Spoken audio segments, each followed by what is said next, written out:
Hi, welcome everybody. My name is Jennifer Hager, and I'm a freelance developmental editor. And we have a really terrific panel tonight. I get to introduce them and then moderate with some questions.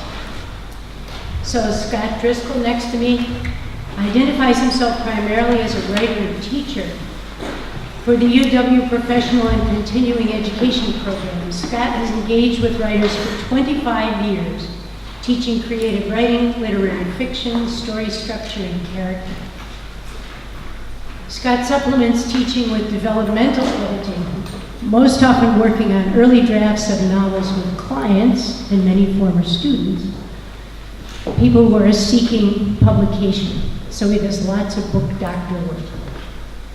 Scott's own literary fiction debut novel, titled Better You Go Home, was selected as Forward Review's first book contest winner in 2014. The idea for his book grew out of his travels to Prague and Eastern Bohemia in the 1990s, after Eastern Europe was liberated, to find answers about the Czech side of his family. Scott writes stories, essays, and features for commercial and literary magazines. He has published extensively in literary journals and anthologies. Scott won 9 awards so far from the Society of Professional Journalists, including a first place in arts and entertainment reporting for this region in 2014. And he has a narrative nonfiction essay, The Intruder, that was cited in Best American Essays 1998. You can find more on his website, which is www.scott with 2 T's hyphen Driscoll with 2 L's.com. Okay, Priscilla Long has been editing for clients for 30 years. For 15 of those years, she was the senior editor of HistoryLink.org, a free online encyclopedia of Washington State history, for whom she edited some 6,000 history essays. Priscilla is the author of 6 books, including The Writer's Portable Mentor, which came out in 2010, and she's now launching her 2nd edition of that book, and she broke her foot at the kickoff. Right.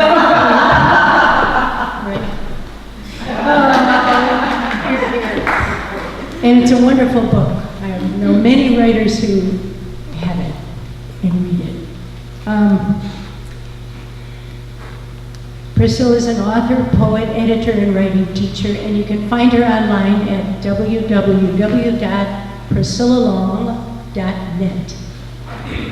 Jason Black has helped scores of writers find the best in their work over the past 9 years. He teaches writing, story structure, and character development classes through the Pacific Northwest Writers Association, and he's a regular speaker at the PNWA conference.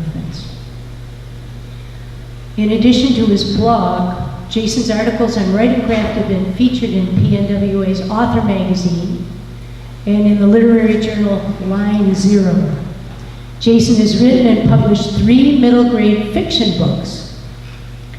And as a freelancer, he engages directly with authors on novels in all genres. You can find him online at plot2punctuation.com or on Twitter as @P2P_editor. Okay, that was a lot. What we want to highlight tonight are what are best practices and principles of developmental editing. And so we came up with some interesting questions, and we'll see how many we get to answer. But we're going to have a generous Q&A at the end of this, so please, as questions arise for you, jot them down, okay? And we'll have to pass the mic, because we have only one. Welcome in, everybody. I'll start out, and I'm going to ask all of you this question, and we'll just pass the mic down. At what point in an author's process do you become involved? Do you participate from the creation of the book concept, or do you work with completed drafts And also, tell us about your vetting process. You mean as in who would take the client or not? Yes. Well, I'll pretty much take on anyone who's serious about what they're doing and knows a little bit about what they're doing and has put some effort into it and shown that they've paid their dues. I prefer to work at a more developmental level rather than with a finished, polished manuscript. I'll do that too, but I really like to get in with the ideas and the craft of the structure, the form of the piece, the development of the characters, and how about more, but also with the language, the improvement of those sentences and the voice. I would say, most importantly, the characters and the voice. I like to be in on that stage.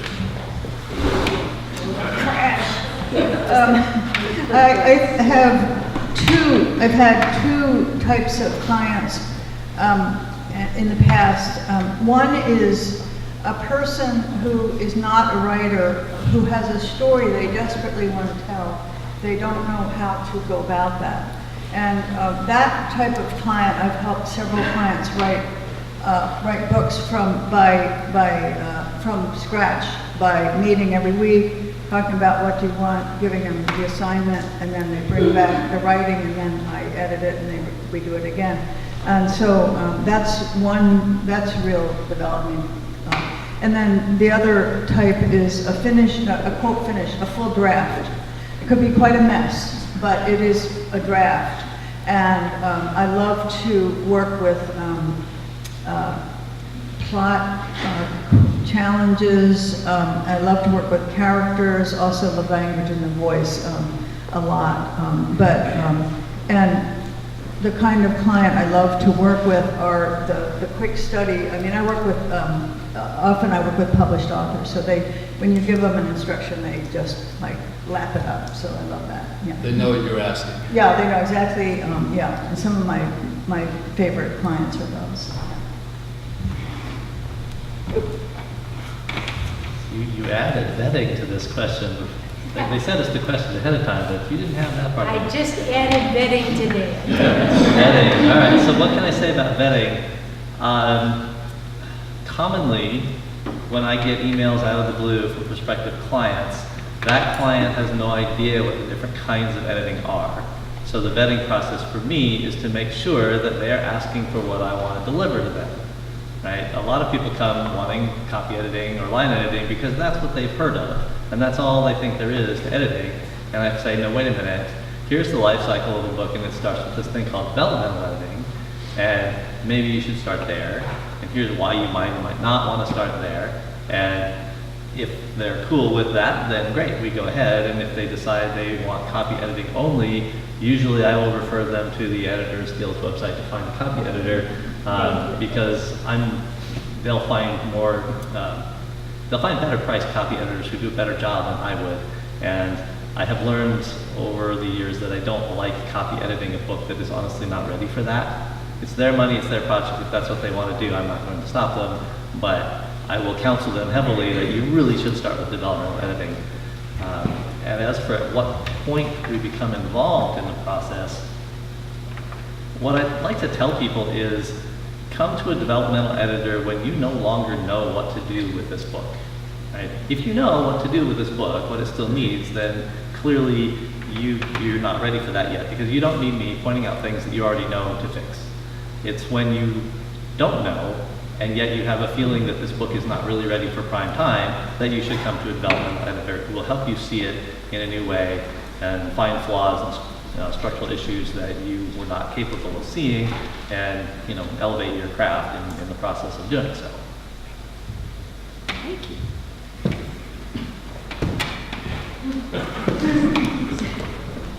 Thanks, Priscilla. Can we run it between the two tables?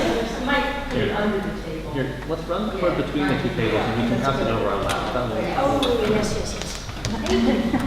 Great. Okay, next, what are the steps in your dev edit? How do you begin? What are the deliverables that you return to the client at the end of a contract? So everybody here is an editor, right? So editing is what you come to do. Well, so the first step is I try to find out how deep into a project somebody is. And invariably what I find out is when they're being honest, they'll say, oh, I had 12 beta readers tell me blah, blah, blah, blah, blah, blah. And so the first thing I tell them is forget about everything that you heard. We're just going to deal with the manuscript. And we're gonna start with what works and what doesn't. So one thing I insist on before somebody says, "Oh, let me send you 300 pages," I insist on getting a sketch or an outline or some sort of a draft of the idea they're working from, so I can match that with what they've actually turned out. And oftentimes there's a big disconnect there, and so we need to go back to the idea state. And then I'll start with a chapter or two, just to see how far along they are in the writing process. And if they're doing really well, then just keep going. But often that's not the case. But sometimes it is. There are often surprises. This is how do I bet? Pardon? How do we bet? She's one of the steps. Oh, what are the steps? One of the steps. Okay, it depends on who I'm talking to, because there are novelists who have published several books and know what they're doing, and yet their manuscript might be quite a mess. So for that type of client, I take the whole manuscript and I edit the whole thing privately without talking to them. I then write them a 3-page critique, and then I have a conference. The conference is very important, and talk for 2 or 3 hours with them about it. That's one type of thing. Another one is meeting with a client where I don't take it home, and meeting with the client every week or every other week or whatever, and actually having I don't know if anyone else works this way, but I actually have a client read it out loud to me, and we talk about it right there, give instructions for that section, and then she or he comes back with the new, the corrected version. So there's that. And vetting, sometimes I don't really want to work with the client because I sort of feel, they send me the long email and I kind of feel exhausted as soon as I read it. Because, I used to work with every client that came along, every client. And mostly very successfully. But sometimes a client will just take so much energy from you. I have a feeling for that, and sometimes right at this point, I'll pass them on to someone else. Which is why the guild is great, right? I won't tell you though, this client makes me feel exhausted. Yeah, the guild is great. I'm always surprised at how many clients I get who found me through the guild. Plug intended, but so yeah, unlike Priscilla, I will work with anybody because I'm a glutton for punishment, maybe, I don't know. But mostly because I think anybody who has the initiative to discover that there are freelance editors and decide that maybe they could use that benefit, they have left enough of their ego behind that they can admit that, which is not an easy thing for a writer to admit. That person probably deserves my respect, and if they need help, then I'm here to help them. And yes, that means reading a lot of bad writing, which is what freelance developmental editing is all about, really. I don't mean that in a cynical way, right? But that's the gig. If it wasn't bad, they wouldn't need me, right? But as to the steps of a dev edit, what the question was directed to us, there I think I'm pretty different than Scott. I like to work in isolation, which could be because I'm an extreme introvert. Why am I talking to a crowd of people? But that's the way it is. I like to work in isolation, and I don't want to know what the book is about. I don't want that sketch because, in my view, the book has to stand on its own. Right? I put myself in the proxy of the reader standing in the bookstore, picking something off of the shelf and opening it to a page and seeing how the writing strikes them, or opening it to the first page and seeing whether that opening scene grabs their attention. And the more I know about the story going in, the less I can do that accurately. So I don't want to know. People will tell me in their emails, oh, my story's about this. I skim that over. I don't care, you know. And if they say, oh, can I send you a synopsis? I'm like, no, I don't want that, and here's why, because I want to go into it cold. That book has to stand on its own. So my steps, I just jump in, open it, page 1, and I start making notes and putting sample edits in the manuscript. And I do that all the way to the bottom, by which point I've usually made 400 or 500 comments within the manuscript, and who knows how many sample edits. And then I breathe a sigh of relief, and I close the manuscript, and I come back tomorrow, and I start writing a report. Right? I sometimes quip that I write book reports for a living. And, you know, if you'd asked me what I thought about that idea when I was in 3rd grade, I'd have thought you were crazy. But there you go. So I come back the next day, and I write a report that details everything that I found in their writing craft, in their story structure, character development issues, and, you know, all of the soup to nuts of that.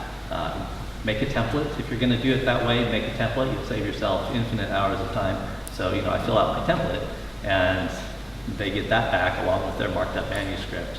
And usually it takes me a couple of nights of work to do the template. The writing craft part is pretty straightforward and easy, but actually deconstructing their plot and giving them suggestions about that, and deconstructing their characters and doing all the armchair psychoanalysis of the characters, that takes a while. And so usually it's 2 days for me to write up the report, and they come in around 25 to 35 pages depending on how messy the manuscript was.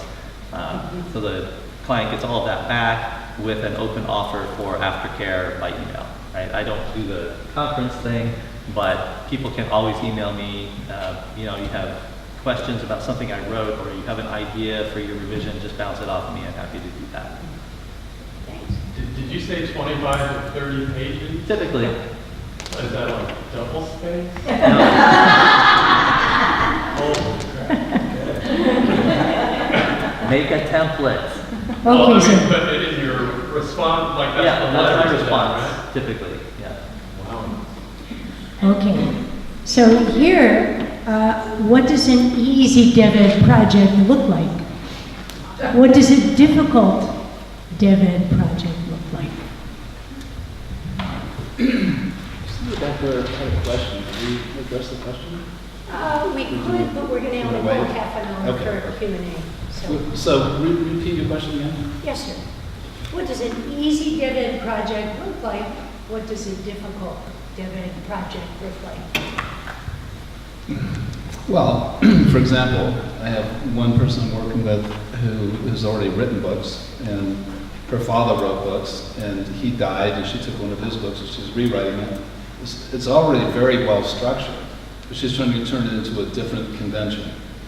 And so I'm helping her with that, but she's easy. All I have to do is say, well, you didn't consider this, but put in more of this, take more of this out, take this first, move that back there. So she knows exactly what I mean and doesn't ask a single question. That's rare. That's rare. She's already far along. She just needs help with this particular book.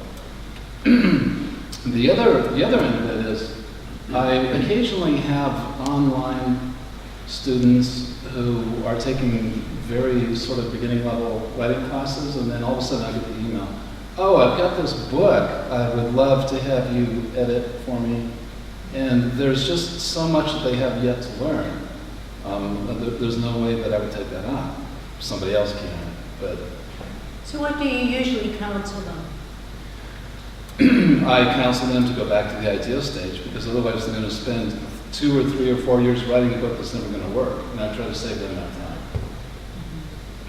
Which is the same reason why I don't like to, in most cases, I don't like to edit a manuscript that's already too fully finished, because usually there's structural flaws that are not going to be addressed if you're editing what's already been produced. And you know, I've learned enough. I've learned that from experience. So I try to save them the cost of a big edit, and try to get them to go back and rethink the story on their own, and then produce chapters, and then edit them. Well, the great edits are, again, the same as Scott. I mean, there are authors, there are experienced authors who have a book that needs an edit, and sometimes the book itself can be quite a mess. But they get it, they get what you are talking about immediately. And so, like I had experience a couple years ago of editing this memoir of a love affair, and it was, the writer was a really good writer, and everything I said she got, and she would go home and take this pretty much, very messy thing and turn it into this miraculous thing. I mean, because she was a really experienced writer. So, and that's very pleasurable, because you're helping to create this beautiful book. And then I've had really good experiences with non-writers who have that one book that they want to write. And again, they don't know, I mean, depending on the person, sometimes they have no idea what they're doing. But if they are dedicated to following instructions and learning, then it's very pleasurable. The thing that sometimes happens, and I'm very wary of it happening, is sometimes a writer who wants to write a book and does not have a book and wants to come to you, and I actually don't, this I used to call coaching, and I actually don't do this anymore. They transfer the energy that is required to write a book to the editor. And so you're kind of almost carrying the book for them. And some of these people you get very close to, so you care very deeply about them. But in fact, they're not carrying the energy of writing the book. And so this is what I kind of don't do. Yeah, so an easy dev edit is where someone comes to me with clean, beautiful prose that's a joy to read, and it's coupled to a well-structured story with interesting and engaging characters who are involved in some sort of creative and relatable struggle, right? That's a joy, and maybe 3 times I've had people send me manuscripts like that. The rest of the time they tend to be pretty tough because the person has no idea how to do some or all of constructing a coherent plot or writing a grammatical sentence or motivating a character's actions and reactions in a way that feels human. Punctuation, any or all of those can be, in the drink, and you're in for a slog of a project because every sentence is poking you in the eyes. Those are not fun, but fun or not, the job is the same, right? Either way, the job is to praise what works and to give constructive feedback about what doesn't work. And it's to give the client a different perspective on their work that helps them see how to make it better. So,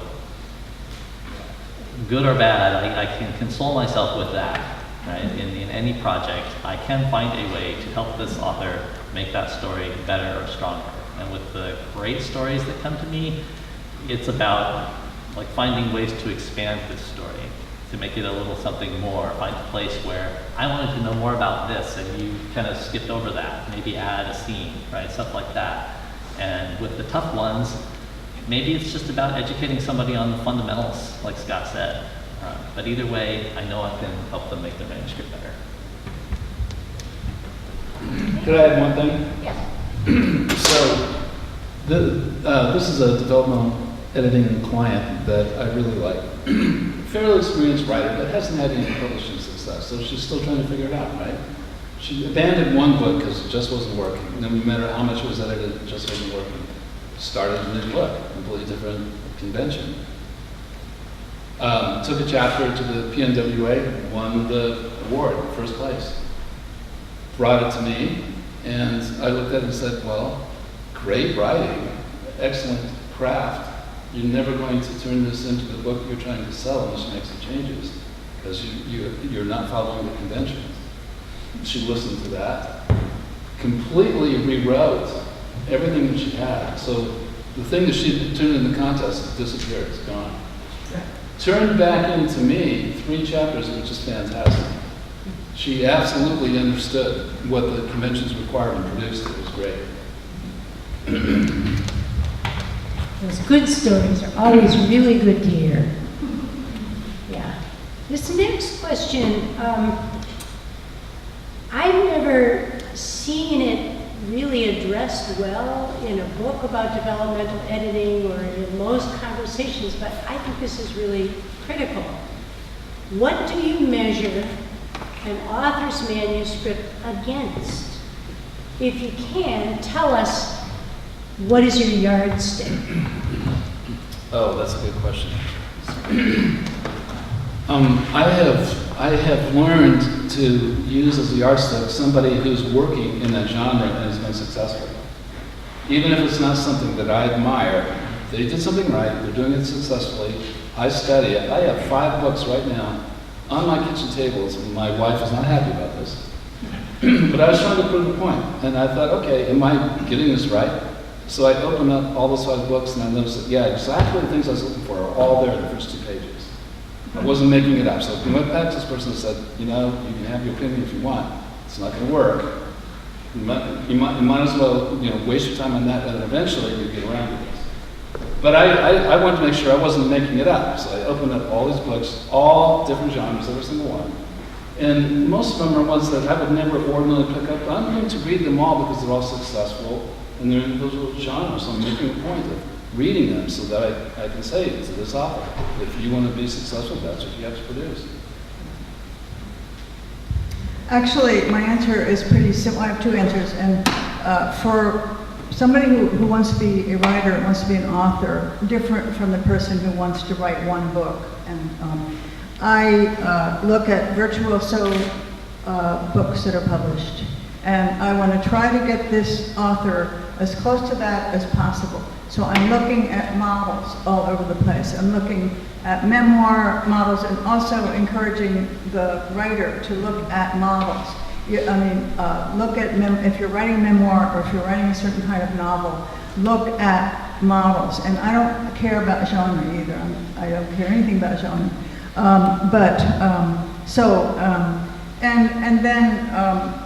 Because to me, I teach writing too, and to me, the teachers are the great works. Those are the teachers. And so how do they do it? And you can find out by just lining up 5 books on your kitchen table, and that's how they do it. You'll see it graphically. You'll absolutely.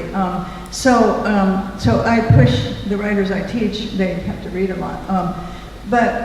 Then there's and these are authors that want to be great writers, then the other type of writer just has a story, it adds so much meaning to their life that they could tell their story before they die, this story they have.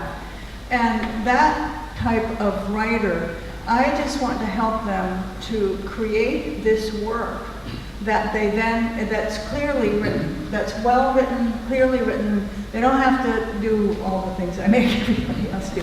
But I help them along, and it's so meaningful to them to have this work about something that's terribly important to them that they can. I've had several older authors who, in fact, died, that they had this to offer their communities.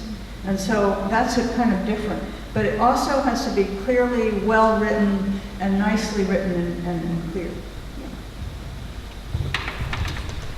I have to say this was my favorite question that you sent us ahead of time, because this gets to sort of the heart of the way that I edit. Ultimately, a manuscript works or does not work entirely depending on how a reader reacts to the story. Right? Nonfiction is a different game, but for fiction, it is all about how the reader reacts. As storytellers, we fill our books with characters and plots and surprise reveals and all of the twists and turns that a novel will give, but that's not really what storytelling is about. What storytelling is about, what as writers we're trying to do, is create a good reading experience. And your book succeeds or fails only on whether you did that. We use our stories as a tool to make that happen. And if we use them correctly, then we do a good job and the readers have a good time. Yes, that's a subjective criteria, right? Did I have a good reading experience is subjective, and tastes vary. But, like Scott says, when you put the 5 books on the table and you start analyzing their elements and asking yourself, why did these 5 books give me a good reading experience? What emerges from that are all of the elements of craft. everything that we know about how to write good narrative and how to structure good stories, all of that is motivated by the fact that empirically we have discovered that these techniques and these patterns create good reading experiences. So when I'm editing, that's what I'm doing. I'm paying attention to the part of my brain that says whether or not I'm having a good time. And I can, leaving aside whether the prose is poking me in the eyes or whatnot, right? I can still think about how the story is going. Oh, that was a good twist. That surprised me, in a good way. It was believable. Or that surprised me, and what the heck? No, it didn't work, right? So that's the yardstick, is that subjective measure of reading experience. And I think that, anybody who reads widely, like, all the editors on this panel have said they do, and as I certainly do, you learn how to recognize that in different genres and how to set aside your own personal preferences in order to see it in others. I'm not a great romance reader myself, but I've had clients send me some really good romances where I'm like, yeah, I'm into this, and it's giving me a good reading experience. And I can tell you why, and it's because, this character did a thing that was very well motivated, and it created a lot of conflict in the story, all of the usual craft things. But that's what it boils down to, is reader experience.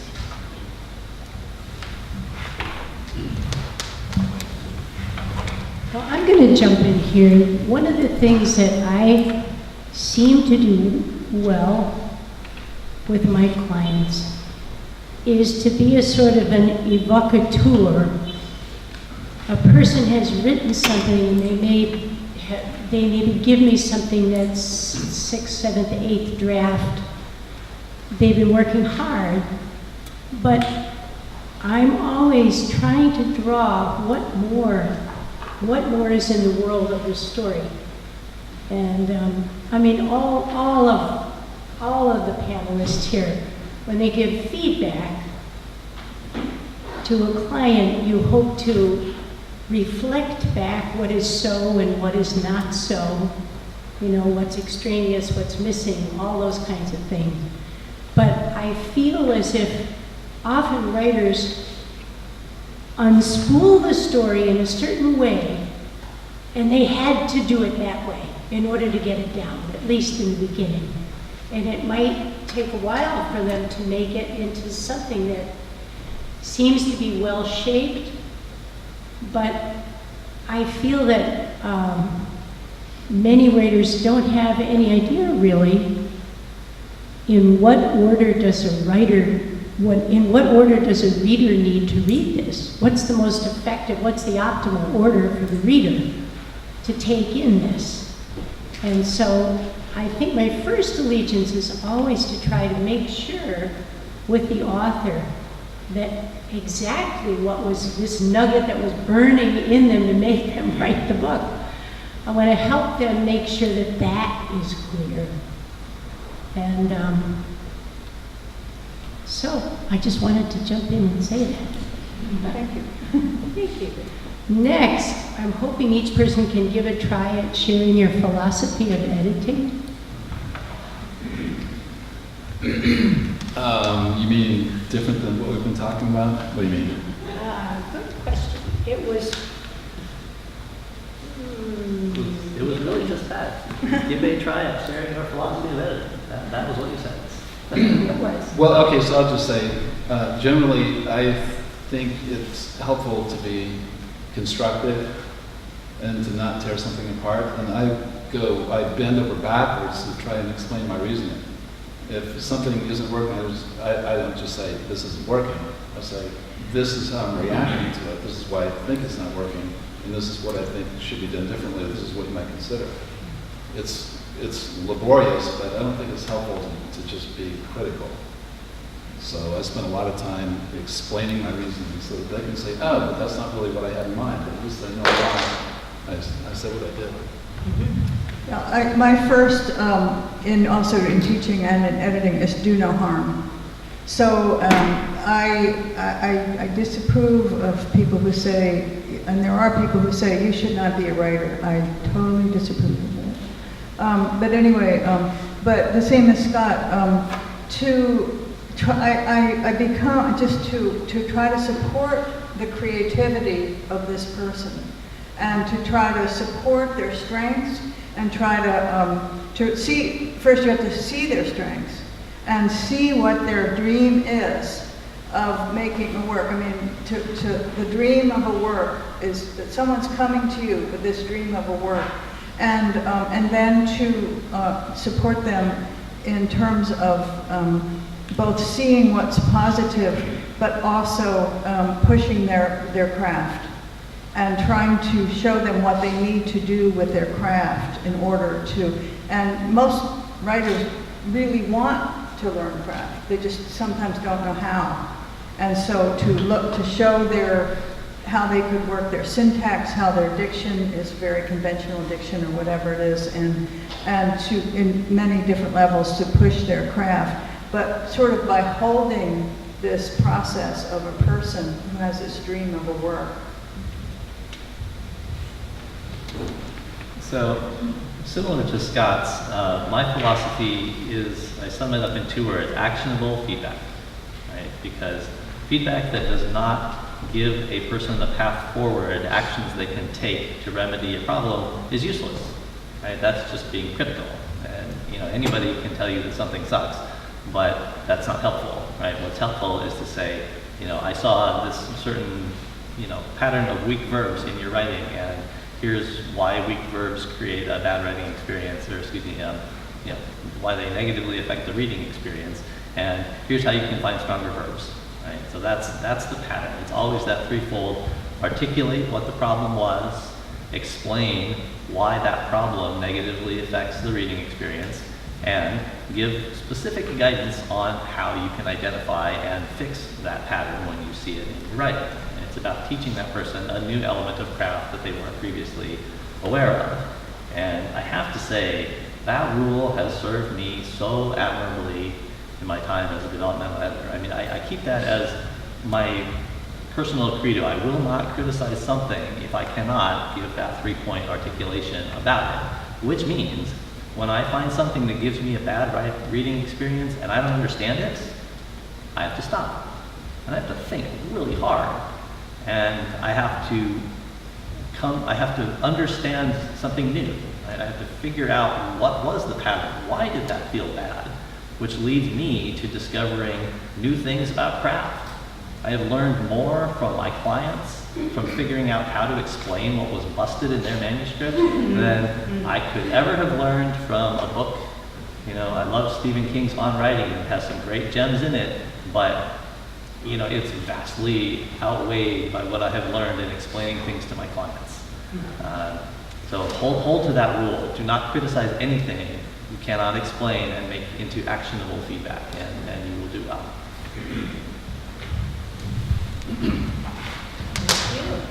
Okay, tell us about a recent Dev Ed project that intrigued you and why. Dead end. Dev Ed. Dev Ed. Well, it might have been. You never know. Well, okay. Here's an example of one. This is a guy I don't know all that well. He did take one writing class since I met him. And then he admitted, I saw a chapter. I've written this manuscript, and I said, like past chapter. And I said, no, I've actually written the whole manuscript. You've just only seen one chapter. Oh, okay. So I said, I want some help with this. But so we talked. I didn't want him to send the whole manuscript. I wanted to do the process of having him tell me what the idea was so that I could see what he was really trying to accomplish. And, the first couple of chapters were really interesting. They were pretty well written, actually. And I thought, okay, this guy actually knows more about craft than even he realizes. He's already doing a lot of things well. But this doesn't sound at all like the story he tells me he's trying to write. So I said, okay, based on your ideas, you're writing something very different. And I pointed out exactly why. Sort of step by step. This is what you've actually put on the page. This is what you say you want. And he says, okay. Show me the next couple of chapters. And it's like chapters 4 and 5. No story structure whatsoever, but fantastic writing, great character development. Everything I was telling him to look for in his writing was right there. So all this guy has to do is take that wonderful stuff, and give it some form. And I'm hoping you will. Well, I did a novel recently, and it was a novel about the children of a Holocaust survivor. And so there were flashbacks from the mother's story, who was the Holocaust survivor. The flashbacks were just brilliant. They were perfectly written. I mean, they were just astonishing to these terrible, terrible things that happened. And then there was a villain, and it had to do with stealing artworks of Jews that had been European Jews. And there was a villain, and the villain was like truly a good villain, just horrible. And then in the end, he gets in a plane and escapes to Europe. I'm going, no, that villain has to be dead, absolutely dead. So again, this novel's, and it turned out, I didn't know this, it turned out that the Holocaust pieces were her mother. And I was just like, oh my God. This was, it was fun to work with her because she was a really good writer, and she just didn't, I don't know, she had, so part of a novel, I sometimes like to think of a spine of a novel, and I like to think of mirror subplots. And so the spine, is it a rags to riches story? Is it a good to evil story? This was clearly good to evil. You know, and then what are the, how does clothing index a character? How do the objects in the room index the story, and on like that. It's very interesting to work with all those features. But anyway, that was great fun. But it was just fascinating because the parts with the Holocaust survivor, the backflashes to Europe, were just so brilliant. It's like, oh my God, is this the same writer? It sounds like the parts you wanted to write was the flashbacks, and the rest was thrown together to tie them together into some sort of a plot. Well, sort of. I mean, the parts about her, I didn't know it was her mother, but Yeah. the parts about her mother, she felt, and her mother didn't even talk about this stuff until right before she died. I mean, there were always these lies in the, I mean, these, like, she wasn't going to talk, so these are not things that she knew from childhood. She did not know them from childhood. She knew something was wrong, and that's what she knew from childhood. All these secrets. All these things that happened. So then she found out, and it was just like, here it is. Well, I'm intrigued. Yeah, okay, so mine, a couple months ago, maybe 3 months ago now, a client sent me a third novel. This is a repeat client. I love my repeat clients. This is the third novel he sent me, and it was this coming of age story about this, messed up kid somewhere in one of the flyover states who like screws up his life through rampant alcohol abuse and bad choices and all this. And the book was a hot mess in many ways, right? The plot was very episodic and the pacing was glacial. But all that aside, right, because those are simple things to kind of explain and deal with, because mostly you just cut out a lot of things that don't need to be there. But what intrigued me is that, it was clear that the writer was going for a dark hero kind of a story, right? Because, dark heroes are sort of hot right now, right? And, but it was just not working because I hated this character, right? I'm reading and I'm going on and on. I get to like midway through and I'm like, I don't like this guy. And I get back 3/4 of the way through and I'm like, this guy is just a, what? And by the end, I cannot stand this character. I don't want him to succeed because he's such an asshole. I have found nothing redeeming about this character whatsoever. And that was intriguing because, you find characters who are hard to like and characters who are abrasive, like Dr. House, right? But there's still something about those characters that we relate to and that we resonate with and that we want to root for. And that was my problem. I could not root for this character. And I'm like, okay, well, that's interesting. How do I explain this to the client, for one thing? But why? Why could I not relate to this character? Because the guy was going through some stuff. It's not like, he only did bad things and no bad things happened to him from the outside, right? There were plenty of things in there that could have made me relate to him and made me root for him, but it didn't happen. And so I had to stop and think about, okay, what is it that makes us relate to characters, even when they're dark? Right? What would it have taken for me to relate to this guy, even though I can see that he's making all kinds of bad choices and he's an asshole? Right? I'm like, well, it sure would have helped if he'd been aware that he was an asshole. Right? Self-awareness would have helped. It would have helped if he had some kind of goal that he was striving towards, but he didn't. He was just kind of going through life, making bad choices. So it was interesting because, again, just like I said before, it forced me to think about an issue and understand it more deeply than I did before, and now I know more about what makes us relate to characters. So that's a win for me, and it was a win for the client because I could explain that to him and give him some pointers on what would have helped me relate to that guy. Can I ask you a question? Oh, certainly. So when you posed that to him, what was his response? I mean, the authors. So when I posed that to him, his response was, "Yeah, you're right. I knew that I was writing in that way. I didn't realize I'd taken it too far. It's like he had doubled down on making this guy a jerk without realizing that you need something to balance that out." Yeah. Right? So he was actually very appreciative that I pointed that out. He was willing to now make he knows what changes. it is. Yeah. If I may speak as it goes past, it's kind of like Mary Gateskill's characters. You know Mary Gateskill. I mean, they're such a mess. I mean, you want to say, do you know Mary Gateskill? I mean, Yeah. I mean, they're such a mess. I mean, really. I mean, but yet you just But and they interesting. kill people. I mean, they're not nice. They're just. But anyway, and so that's an interesting case to look at, I think. Okay. Where do you fit in the authorial territory that produces the book? In an ideal project, what role do you play?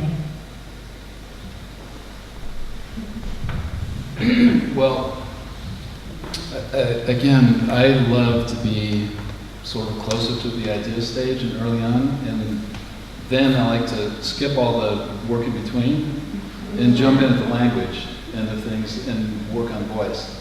Because ultimately, anybody who sends out a manuscript to an editor, unless that editor happens to be your personal friend, you're sending it to somebody who doesn't know you, doesn't care about you, would just as soon not need you, and would just as soon throw what you've sent them into their dump file. So the first thing they hear is your voice, and if they don't like it, they're not going to stay interested. So I like to get involved at that stage to help people fix that, because you can have a book that's 95% fixed and it still won't work, because that last 5% just isn't right. Talk a little more about that. Well, okay, there's a lot of misunderstanding about voice, and especially where fiction is concerned. People talk about point of view. Point of view is nothing. Point of view is the tip of the iceberg. Voice has everything to do with distance, the nearness or farness of the owner of the words. And the owner of the words is most of the time not the character. This is also another misconception. It's impossible to tell the story only using the words of the character. You need about 60% of the words on the page to be a neutral voice that just gets the summary done and moves the story forward. So that voice has to be controlled, and the control of it has nothing really to do with character. And then there's this trick that I've learned that I try to teach people, and that's to pull back one step more and have an overview voice that's able to comment on the situation in a more intelligent way than the character possibly could, and then transition back in to a moment, an iconic moment when things are urgent, and get back inside the voice of the character and develop it that way. So I try really hard to work on noticing those three levels and working back and forth between them and creating a successful flow that way. What's the question? The question is, where do you fit in the authorial territory that produces the book, and in an ideal project, what role do you play? I'm pretty much with Scott. I like to work on an early, messy manuscript, but I also very, very much love helping the writer to get the language really to be great language. I mean, that's, and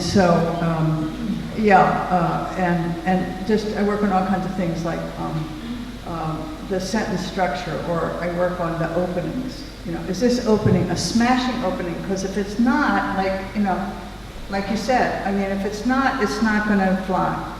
I have to be fascinated at the end, not at the beginning. I have to be fascinated with this story. I have to be dragged into it somehow or other. And so some of that is about language. And also, for example, you often have a memoir where there are two voices. There's the memory of childhood or whatever it is, and then there's the reflecting back voice, like similar to what you said. There's a reflecting back voice, and often there you have a situation where the author, for some reason, hasn't realized that it's the reflecting back voice is really important, because that's what we want to know. What did you learn from this?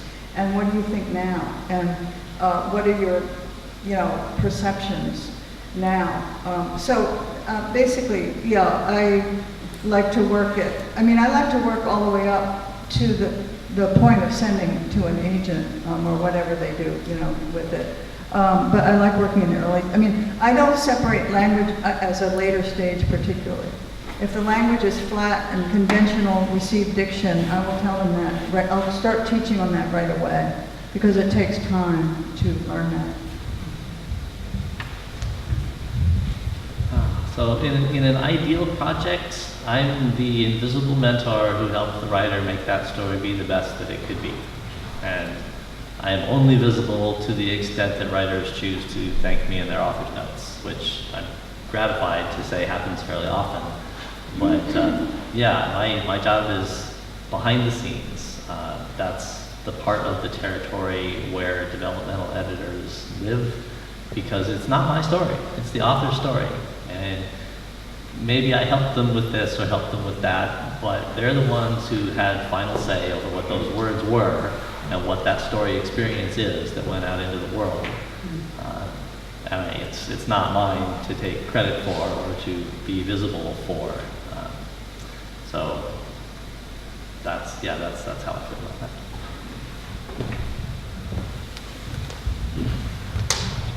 Okay. When I went over these questions with Scott, he said, well, I know what you should end with. You should end with, what more are you dying to tell us, but I forgot to ask you about?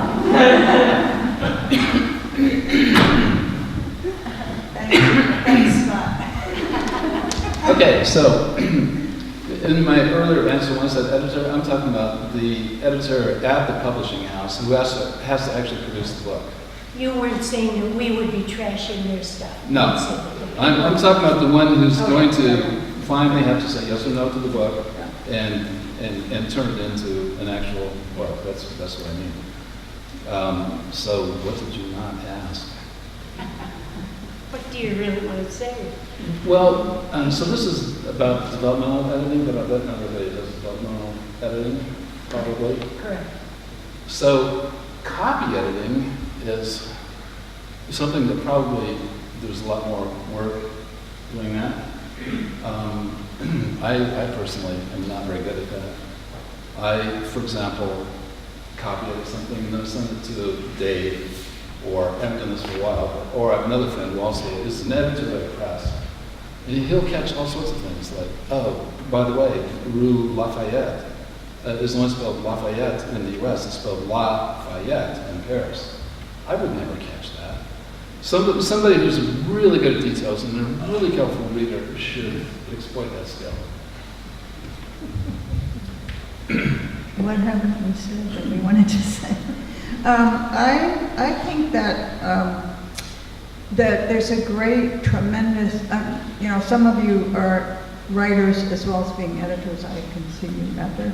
And I think there's a tremendous benefit to continuing to work on our own craft skills on and on and on. And that's a great pleasure.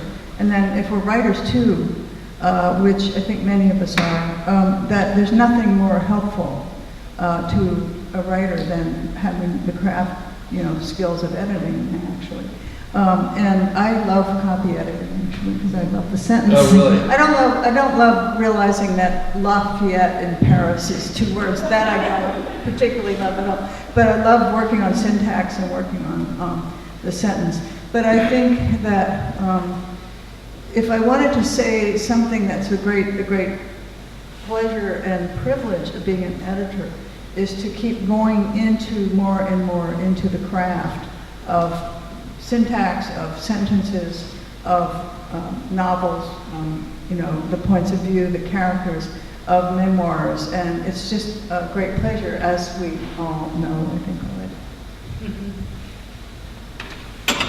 Open-ended, what have we not said? I guess what I want to say, if you're sitting out there wondering, should I try this? Is this right for me? You know, do I want to hang up my shingle as a developmental editor? I would ask you to ask yourself, are you an analytical person? Do you like to take things apart and figure out why they work? Because that's what this job is, right? You have to read a novel and take it apart in your head and figure out why it works, how it works, what its gears are, which gears are missing teeth, you know, how they should or shouldn't mesh together. It's a very analytical process. I've always loved taking things apart, and when I was a kid, usually I could get them back together, so I didn't get into much trouble. But now, you know, I get to take apart novels, which are extremely complicated things. They have so many moving pieces. But if you love that, great. You know, if you have the kind of mind that is going to notice, to contradict Scott a little bit, that, you know, on page 270, this name is spelled differently than it was on page 4, or that, you know, a certain detail doesn't match between here and there. And you'll notice, because it gives you a bad reading experience, by the way. If you're the kind of person whose brain does that without you having to push it to do so, then you'll probably do really well as a developmental editor. But yeah, it's highly analytical. I love knowing how things work. And every novel that I take apart and put back together for a client teaches me something new about the craft of narrative, about writing craft or story structure or character development, whatever it might happen to be. And yeah, you do this for 10 years, you get pretty good at it. And that has its own benefits, as Priscilla said, on your own writing craft, which I think is, I mean, yeah, I get paid to do this for my clients, but they give me such an incredible gift in the skills that they build within me by forcing me to understand what they've broken. Here, here. So now it's time for your questions. Yes, Tim. I'd like to ask the panel, where do you see the line, or would you even conceive of it this way? Where do you see the line between dev editing and copy editing? I'll repeat that. Where do you see the line between developmental editing and copy editing? Well, the very kind of details that we were just talking about, I mean, I freely admit I don't notice them. And so I'm not going to be a good copy editor. But developmental editing, I can do that from now until doomsday. I like to play with ideas.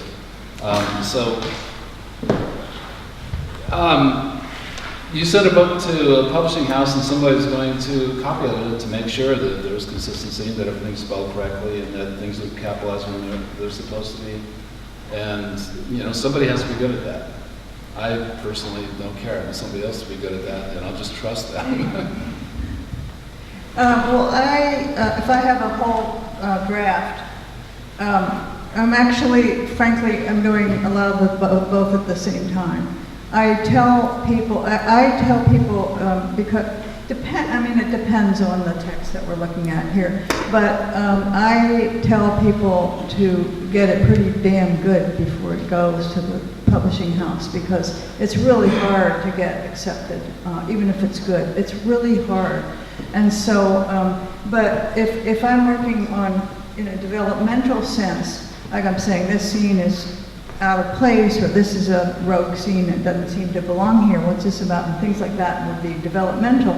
At the same time, I'm noticing that this person isn't really good at sentencing. I'll start working on that right away too. I mean, if my hand is over a manuscript and I work on hard copy, my hand will move, you know, not just but that doesn't mean it's copy edited, it just means I'm working on both levels at the same time. But that doesn't mean I don't say, then send it to somebody else, send it to a second person before you send it to, you know, Random House or your agent. Yeah, what she said on that last part, for me, the line is very clear, right? As a developmental editor, it is not my job, praise the Lord, to fix the problems that I find. It is the client's job to fix the problems because it is their story, right? If I fix them, now it's my story, right? And I don't want it to be my story because I have my own stories to write. So that is the bright line in the sand between developmental and line editing. As a line editor, yes, you are editing their words.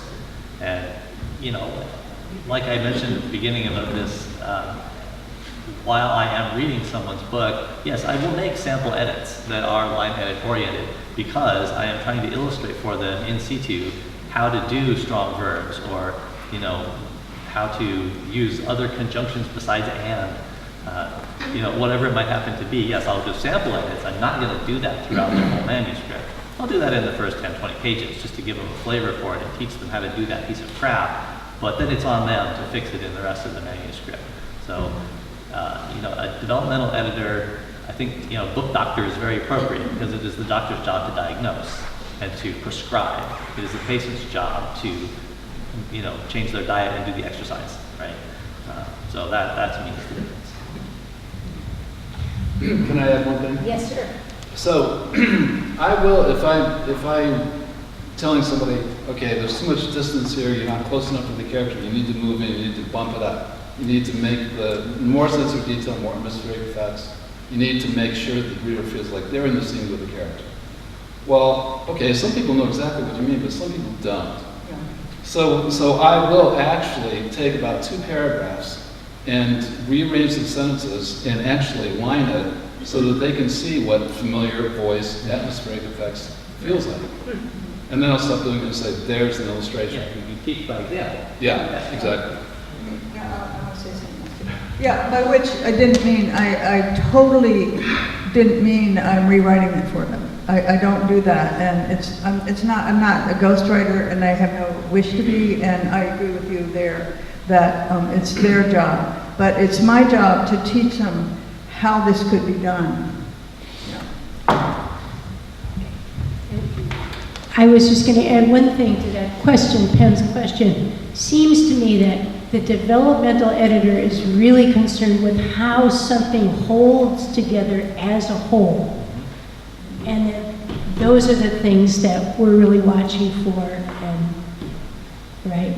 Because it's possible, some people will take their, you know, 1 chapter a week or a month to their writer's critique group, and they get feedback back, but then they, you know, later on they say, but I have no idea.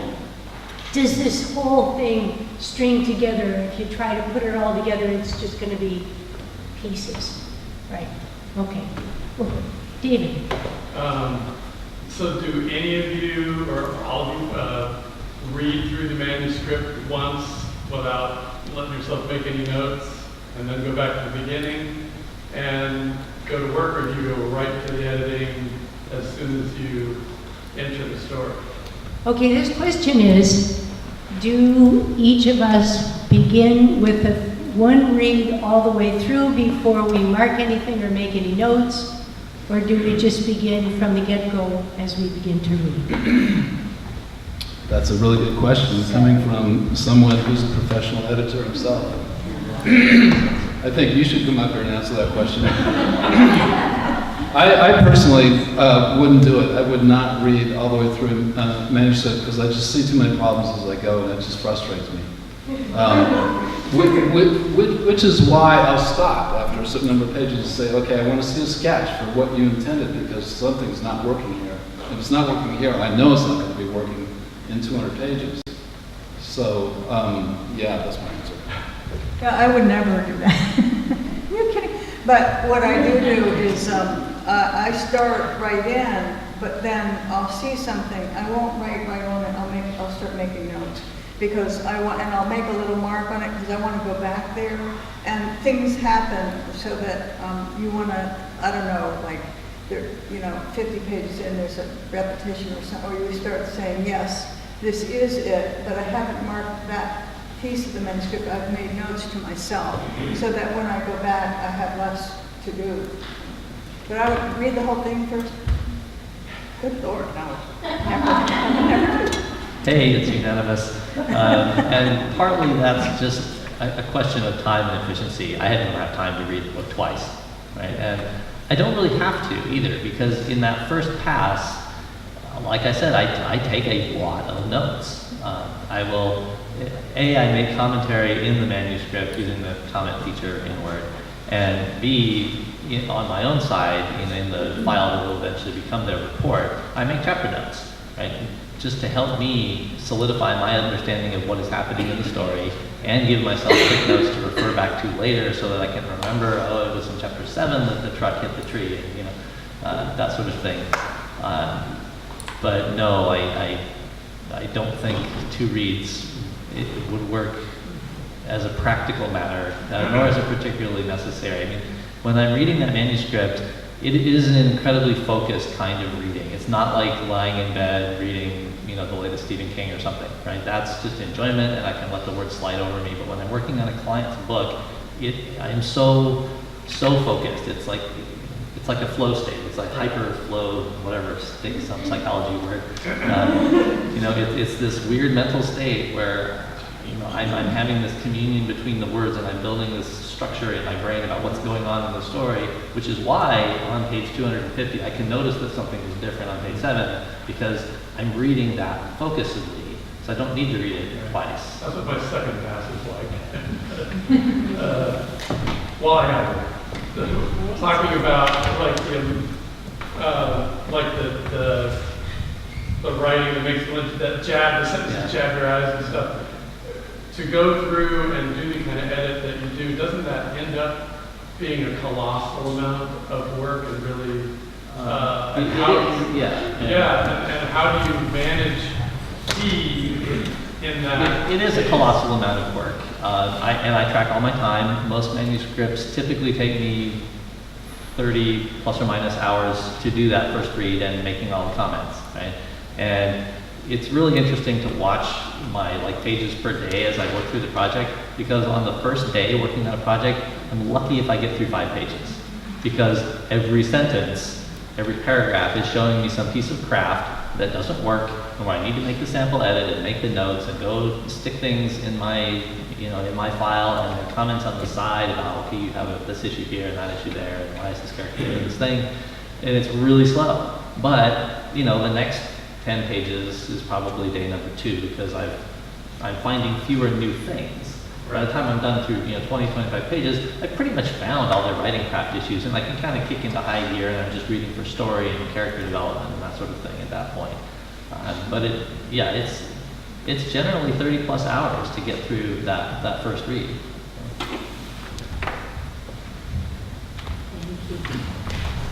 Well, I'm going to be the odd man out.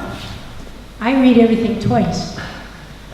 And I do it in part because Barbara Schuholm, when I worked with her on 2 manuscript clinics and a couple other projects, she had us read one read through first with a synopsis, and then to ask questions of the author, whatever questions occurred to us that would provide some further information. It might have to do with what intention do you have about this character, or it could be about your writing process. And then, and so to me, the first read, the answers to my questions, plus a really good synopsis, that's my measuring stick that I'm using to measure the manuscript against first. And then the second thing is, how does it need to change for the reader? So I spend a lot of time, but the important thing to me is that often a writer will hatch a major part of their plot, like, 2/3 of the way through the book, and they didn't realize you have to be building towards this thing. And if I didn't know that this character was going to be so important for the last third of the book, I would have just thought, oh, well, cut this guy out. We don't need him. So I feel as if sometimes I won't know what the author's intention is unless I've actually read the whole thing through once. But I do that after we signed a contract. Okay, another question? Yeah, Beth. So we've talked a lot about narrative, whether that's fiction or whether that's memoir. Do any of you also dev nonfiction, like more practical nonfiction? And if so, how is that process different? Yeah. Do any of us do nonfiction, and if so, how is that process different? Can we just give a really quick answer and I'll pass it on to those guys. I've done it with magazine articles, and I don't do it anymore, but I used to. I really insist that they study exactly what the magazine's style calls for, because if they don't do that, they're wasting their time. And oh, that's a big learning experience. And then say, and then read 3 samples of it, and then write back to me and tell me exactly like an outline of the basic story that we saw. And then I say, okay, this is what you missed, this is what you missed, this is what's actually there, because I'll take a look at it. I don't do that anymore, but. Well, I don't know what to say. I mean, yeah, it's about, is everything there and clear that you wish to say? And so it's still about, we're still talking the whole structure of the book. How are you going to structure this book? What's the chapter order? A book is a series of chapters, especially in this case. It's a series of chapters. So what are going to be in your chapters? And then just going forward the same way, but it is different. How is it different? I mean, you're not, you're talking about plain English and everything being clearly and fully present. Yeah, so I've done 3 or 4 nonfiction projects over the years. I mean, they're by far the minority, and at least 2 of those were, personal references that they probably wouldn't have picked me up if they just found me on my website by themselves. But they are different.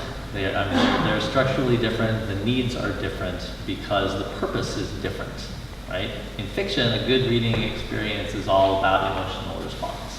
And in nonfiction, a good reading experience is all about, did you learn something? And did you learn what you hoped and expected to learn? Right? That's generally, the metric for nonfiction.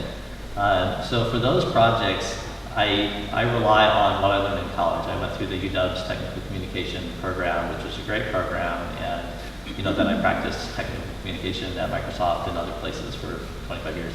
So I'm very comfortable with nonfiction. But it is about, like you said, it's about organization, and are things presented in a clear and logical order with first things first and second things second, and so on, which you'd think would be obvious, but it's not always obvious. And in particular, are you missing things that seem obvious to you because you are afflicted with the curse of knowledge, because you're the expert? And that's an area where a developmental editor who is not an expert in that field is incredibly valuable, because I don't know about like wills and probate was one I had. This guy was writing a book on how not to get scammed when your parents die or whatever. You have to deal with their estate. How not to get scammed, because apparently that's a problem. I didn't know, right? And but I'm not a lawyer, and so I can read this guy's book and realize, wait a minute, I have no idea what you're talking about. You need to explain this term, or there's a concept here that it needs a whole chapter or whatever. So for nonfiction, yeah, it's structure and content ordering, and are you missing any big pieces? And I once had the pleasure of editing Airplane Buff.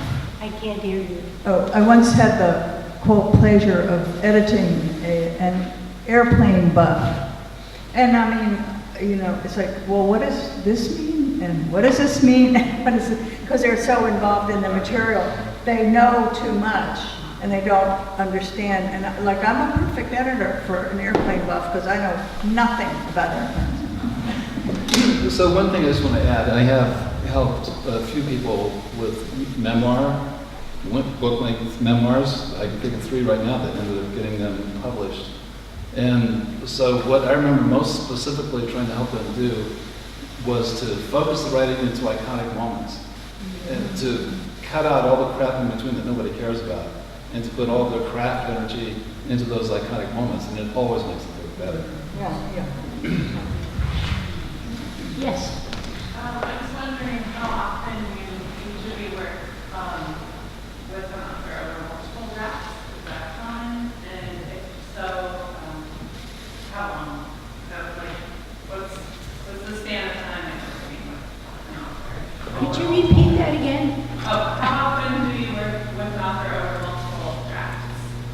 Is that a common experience for you? Okay, is it common to work with an author over multiple drafts, and how long? For how long? Well, let me give you one example. Somebody I met, like when I first started teaching classes, so like 25 years ago, that's when I met her. And she was starting a novel. I just met with her this summer with the final draft of that same novel. I think that's probably a record. But over the years, it got better and better and better, changed completely. But it's much, much, much better now than what she started off with, and it's really encouraging to see. Yeah, I'll work through 2 or 3 drafts. I mean, there will be a point where I'll say, I like this too much. I'm too attached to this now. So I want you to go to one more person before you go to the publisher. But I will definitely go. I like to see another draft after the first work, because that's always fascinating. I mean, that's like, how well did they pick up all of this? And so that's usually very satisfying. And sometimes I'll go to a 3rd draft, but probably not more than that, because then I get too attached, I know it too well, and I think it's better to go to one more editor with fresh eyes before going into the world of getting accepted or rejected. So no, it doesn't happen very often. It's always quite interesting when it does. I have had a couple people send me a revised draft, and they'll email me like a year or whatever after the original project and say, yeah, I did this and that, and I did a lot of what you said, didn't agree with everything, but I want you to look at it again. Like, okay, great, that's fine. That is, however, for me, a separate project, right? That's, because of the time commitment that's involved in reading a book at that level and doing that kind of analysis and commentary, I can't do, there's no free do-overs, right? If they want to hire me again, that's fine, we'll do it, but it is a separate project for me. And it is always quite fascinating to see how the book has changed from, the first draft to the second draft, or whatever draft number it happens to be. It's interesting to see what they pick up on, what they don't, and what craft areas they really understood when you explained it, and you can tell that they've improved and which things didn't click yet and they still need to work on, and so you can kind of go back and say, okay, you keep working on those conjunctions or whatever it might happen to be. But yeah, it's definitely the minority of projects.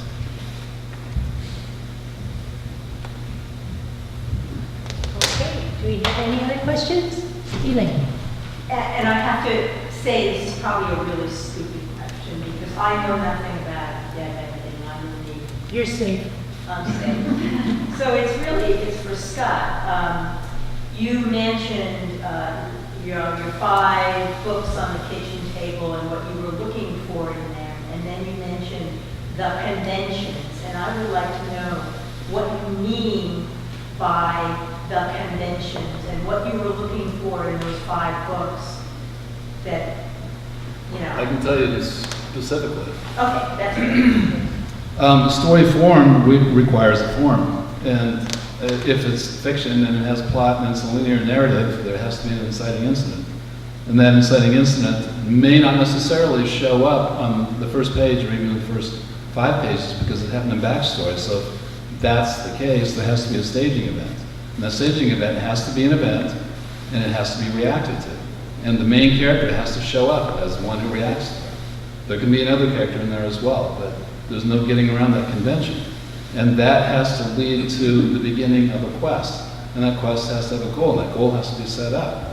And also embedded in those first 2 pages, absolutely 5, but if possible, first 2 pages, there has to be a suggestion of a value that will stay the same all the way through the book, that will keep being reacted to, but that helps reader understand what's at stake. Like, why does this disturbance matter? And guess what? Every book I picked up did that very thing, no matter a Western, a romance, a mystery, a detective mystery, a literary fiction novel, I forget what the other one was. Every single one of them in the first 2 pages.